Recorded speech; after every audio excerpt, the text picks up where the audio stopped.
Subscribe कीजिए हमारे educational channel को और बेल आइकन दबाइए सबसे पहले वीडियो पाने के लिए। एक गेस्ट टीचर की जॉब, उसकी लाइफ, उसका कैरियर, उसका फ्यूचर सब कुछ बर्बाद है। अगर आप एक गेस्ट टीचर हैं, अगर आप गेस्ट टीचर बनने की सोच रहे हैं, चाहे आप किसी भी स्टेट के हैं, चाहे आप कहीं के भी हैं, आज की वीडियो ज़रूर देखना। अपना एक्सपीरियंस आपको शेयर करने वाला हूं और ये ऐसा एक्सपीरियंस है जो मेरा एक्सपीरियंस आपका ही एक्सपीरियंस आपको लगेगा।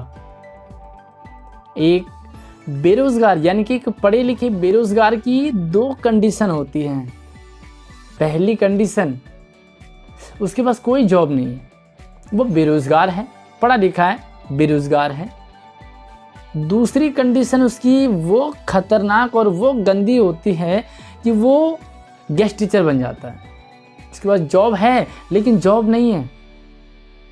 अब ये सोचो कि जिसके पास जॉब नहीं है वो सोचता है कि मैं भी गेस्ट टीचर बन जाता, बहुत कुछ ना सही तो कुछ ना कुछ तो मिल रहा होता और अपना घर चल रहा होता, एक नौकरी होती। और वो दिन आता है उसकी लाइफ में भी, वो गेस्ट टीचर बन जाता है, उसकी ज्वाइनिंग होती है, उसे सैलरी मिलती है और वो बड़ी खुशियाँ मनाता है। आपने भी ज़रूर मनाई होगी ज्वाइनिंग डेट पे और सैलरी मिलने वाली डेट पे। लेकिन मैं कहूँ ये ज्वाइनिंग वाली डेट गेस्ट टीचर की, ये सैलरी मिलने वाली डेट, इन दोनों दिनों से काला दिन दूसरा कोई नहीं हो सकता गेस्ट टीचर की लाइफ में। अगर उसकी ज्वाइनिंग ना हुई होती, अगर गेस्ट टीचर को सैलरी ना मिल रही होती तो गेस्ट टीचर बेरोज़गार होता, और बेरोज़गार होता तो वो कुछ ना कुछ ज़रूर सोच रहा होता, वो ज़रूर करता। और आज क्योंकि पढ़ा लिखा तो है, कहीं ना कहीं ज़रूर सेट हो जाता, लेकिन नहीं हो पाता क्योंकि उसके पास जॉब है, उसकी ज्वाइनिंग हो गई है, उसे सैलरी मिल रही है और वो सैलरी उसकी आ रही है, उसका घर चल रहा है। लेकिन ये जॉब उसकी ऐसी जॉब है जिसमें उसे पता तो है लेकिन पता ही नहीं है कि कौन सा दिन उसका लास्ट डे होगा जॉब में। रात दिन मेहनत करता है उन बच्चों को पढ़ाने में, उन बच्चों के रिजल्ट को इम्प्रूव करने में। इस साल 50%, अगली बार 60 होगा, अगली बार 70 होना चाहिए, 80 होना चाहिए, वो लगा रहता है।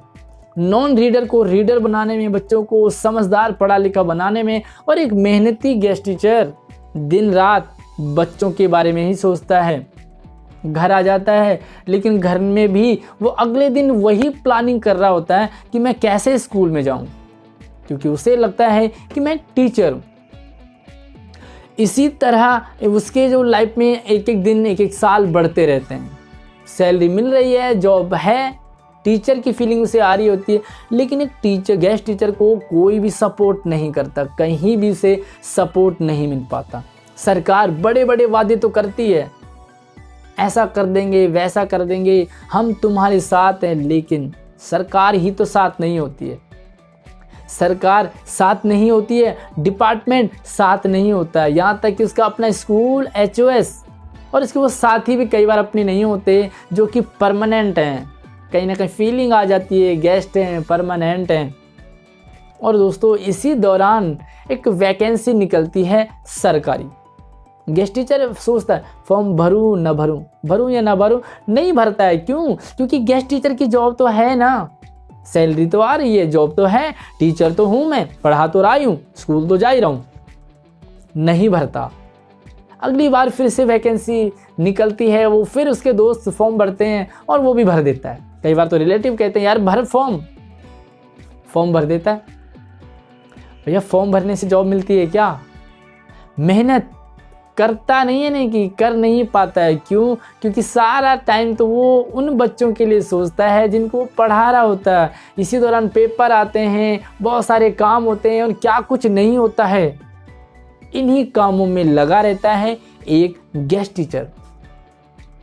पेपर आते हैं, पेपर देने जाता है, लेकिन नहीं हो पाता है क्योंकि एक ईमानदार, अगर आप ईमानदार हैं, अगर आप मेहनती हैं तो आप अपने लिए ना मेहनत कर रहे होंगे, यहाँ पर आप उन बच्चों के लिए मेहनत कर रहे होंगे, उन बच्चों के लिए सोच रहे होंगे जिसके लिए आप नियुक्त हैं। कई बार आपका ईगो आ जाता है, नहीं मुझे बच्चों को पढ़ाना है।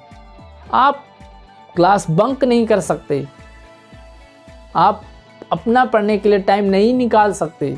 क्यों? क्योंकि आपको तो पढ़ाना है। और यही सिलसिला चलता है। 1 साल गुजरता है, 2 साल गुजरते हैं, 5 साल गुजरते हैं, 10 साल हो जाते हैं, 15-15 साल हो जाते हैं, लेकिन पता नहीं होता कि कौन सा दिन उसका लास्ट होगा, उसकी नौकरी का। इसी दौरान वो फॉर्म भरना तो चाहता है लेकिन नहीं भर पाता। क्यों? ओवर एज हो गया, अब वो फॉर्म भी नहीं भर पाता। वो सोचता है अपने उन दिन को कि मैंने क्या किया इस लाइफ में। हाँ, वो महीने में आ तो रहा है, लेकिन आज उसे लगता है कि मैं इतना निकम्मा था क्या मैं इतना नाकामयाब था कि मैं कुछ नहीं बन पाया, क्योंकि जॉब का पता नहीं। और रहती है पल पल तलवार लटकी रहती है, डिपार्टमेंट सरकार कब क्या कैसे बदल जाए पता ही नहीं चलता। अब वो फॉर्म ही नहीं भर पाता, सोचता है कि मैं कहीं के लायक नहीं रहा। क्यों? क्योंकि मैं उन बच्चों को लायक बना रहा था जो स्कूल में जिनको वो पढ़ाता है, जिनके लिए वो नियुक्त हुआ है। सरकार से उम्मीदें होती हैं, सरकार कुछ करे, कुछ कर दे। और एक बात मैं आपको बता दूं, सरकार कहती है कि हम कर रहे हैं, लेकिन जिस दिन सरकार ने सोच लिया कि मुझे करना है ना, सरकार बहुत कुछ कर सकती है। लेकिन सच्चाई तो यही है कि सरकार क्या कोई भी नहीं करना चाहता। जब गेस्ट टीचर खुद अपने लिए नहीं कर पाता क्योंकि वो आज स्टूडेंट्स का सोचता है। तो दोस्तों, कितने दोस्तों को ये कहानी अपनी ही लग रही है। आपकी भी आज लाइफ ओवर एज हो गई है, आज आप जॉब करते करते आपको इतने साल हो गए हैं। मुझे कमेंट करके ज़रूर बताना कि आपको कितने साल हो गए हैं, और क्या ये कहानी जो मैं बता रहा हूँ आपको, क्या ये आपके साथ भी इसी तरह की फीलिंग आपको आती है। सरकार से निवेदन है कि हमारी पीड़ा को ज़रूर समझे और कुछ ऐसी कोई एक स्ट्रैटेजी, क्या चाहता है गेस्ट टीचर, एक पॉलिसी बन जाती है, उसके तहत वो काम कर रहा होता है, तो उसे फिर चिंता नहीं होती। उसे पता है कि मेरे 50-58 साल गुजर जाएंगे इसी जॉब में, तो ठीक है, और क्या चाहता है। लेकिन यहाँ पर ऐसा कुछ भी नहीं होता है। उसके साथ प्रॉब्लम यही होती है कि कोई भी उसके साथ खड़ा नहीं होता है। तो दोस्तों, वीडियो को ज़्यादा से ज़्यादा शेयर कीजिए। अगर आपको लगती है ये आपकी ही कहानी है, क्या पता सरकार की आंख खुल जाए और सरकार कुछ सोचे।